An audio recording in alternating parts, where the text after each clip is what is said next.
Assalamualaikum warahmatullahi wabarakatuh.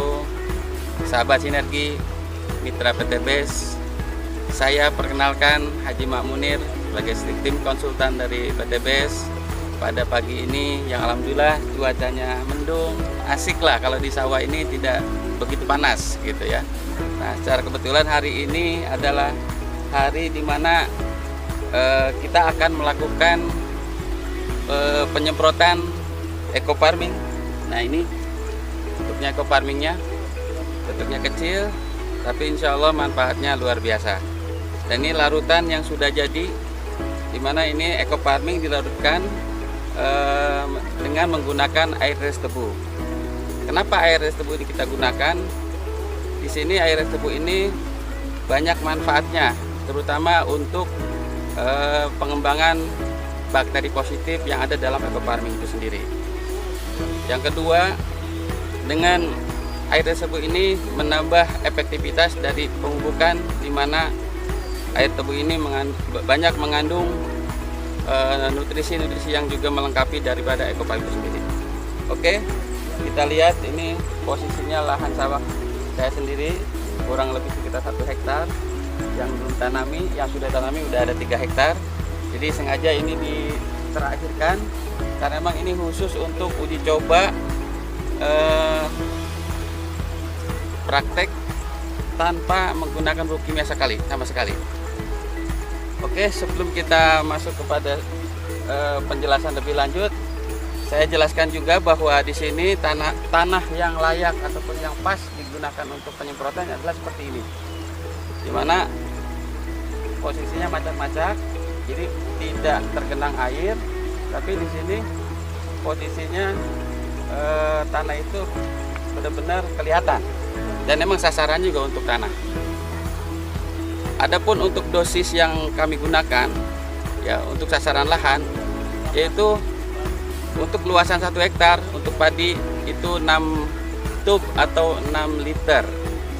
Nah, untuk penggunaannya kita akan, seperti tadi disaksikan ada 2 petani, dan untuk luasan ini bisa menghabiskan sampai 10 tangki. Jadi 6 liter biang itu akan dibagi 10 tangki. Jadi per tangkinya adalah cukup dengan 600 mili, yaitu seukuran botol ini. Nah, untuk proses penyemprotan di awal kenapa harus dilakukan? Karena pada umumnya petani ini seringkali di awal itu tidak dilakukan pemupukan setelah ada tanaman. Padahal tanaman sebelum dipindahkan ke lahan ini perlu dipersiapkan dulu nutrisinya. Nah, nutrisi inilah yang akan menjadikan tanaman yang akan kita tanam ini akan cepat tumbuh, cepat beradaptasi, dan cepat merespon. Alhamdulillah ini 1 season sudah selesai untuk penyemprotan kali ini. Nah, saya sedikit review ke belakang bahwa dalam tahap olah tanah yang sangat tepat, yaitu tahapan yang pertama adalah dengan cara kita membalikan, di mana tanah kita ini perlu dibalikan lapisan topsoilnya, ya, di mana kedalaman kurang lebih antara 20 sampai 30 cm. Nah, setelah dilakukan pembalikan, dibiarkan dulu kurang lebih 1 minggu biar udara atau oksigen bisa berinteraksi dengan tanah. Setelah itu baru dilakukan penggemburan atau pencacahan dari tanah tersebut sehingga menjadi gembur, dan biarkan kurang lebih 1 minggu juga, dimana posisinya tetap masih dalam tidak tergenang. Dan terakhir yang ketiga yaitu dengan penambahan bahan organik. Nah, ini tanah ini kebetulan sudah dilakukan pemberian bahan organik di minggu ketiganya, dan ini sangat penting bahan organik ini karena eco farming ini mengandung bakteri-bakteri yang diantaranya adalah bakteri pengurai bahan organik.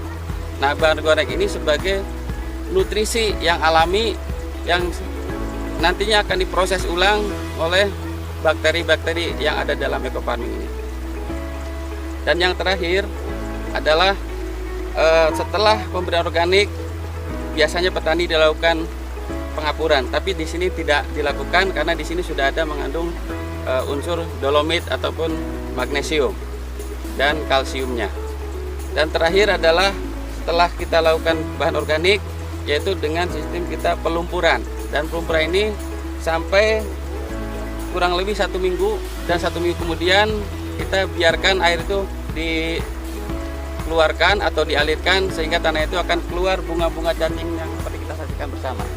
Nah, bunga cacing ini menunjukkan bahwa tanah ini sudah siap untuk ditanami.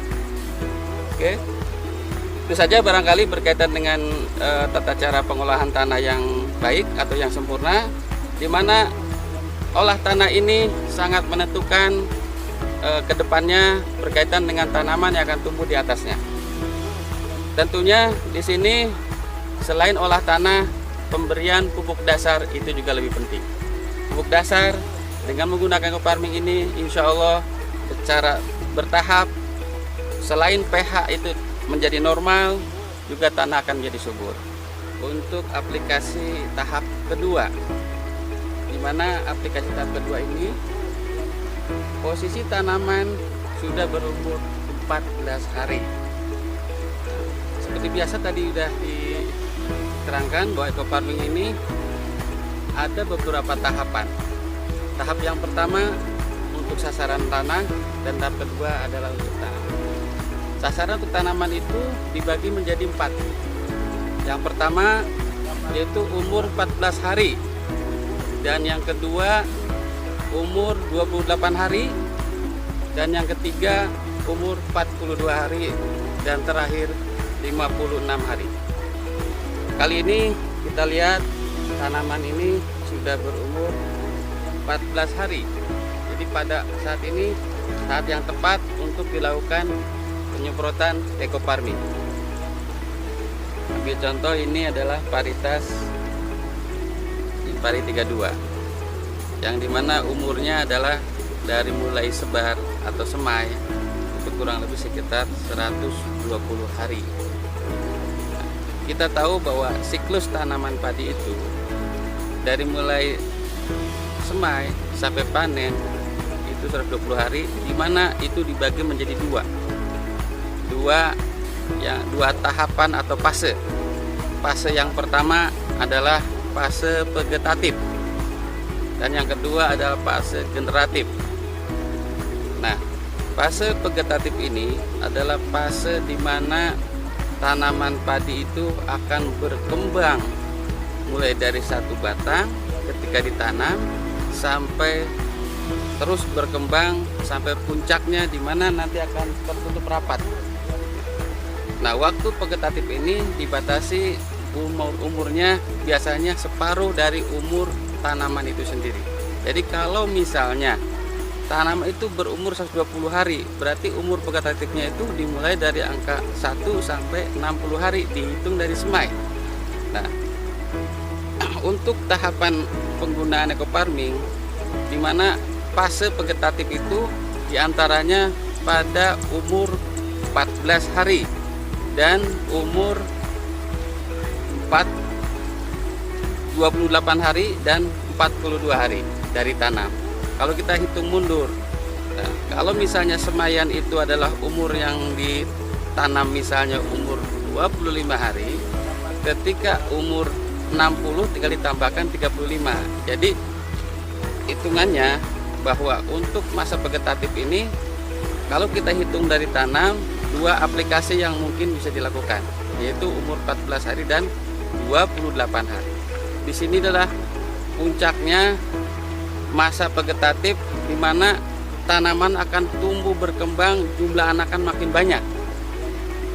Ini pada umur 14 hari ini anakan masih sedikit, ya kurang lebih sekitar ada 6. Nah, kedepannya ini akan terus bertambah dan bertambah, di mana pupuk ekofarming ini kita gunakan.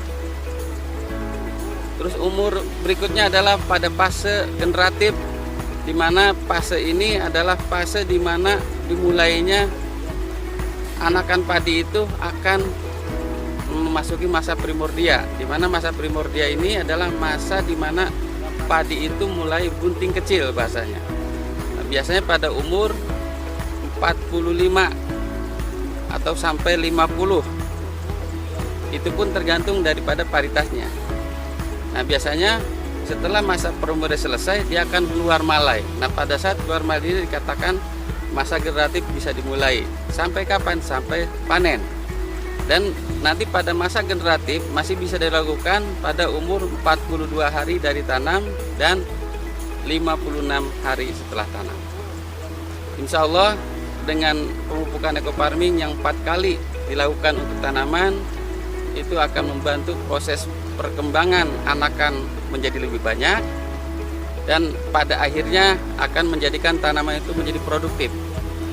Pengalaman sebelumnya di musim tanam yang lalu, alhamdulillah saya pada saat itu juga menanam Inpari 32 pada umur maksimal dikatakan pada saat vegetatif itu mencapai 55 sampai 60 batang per rumpun.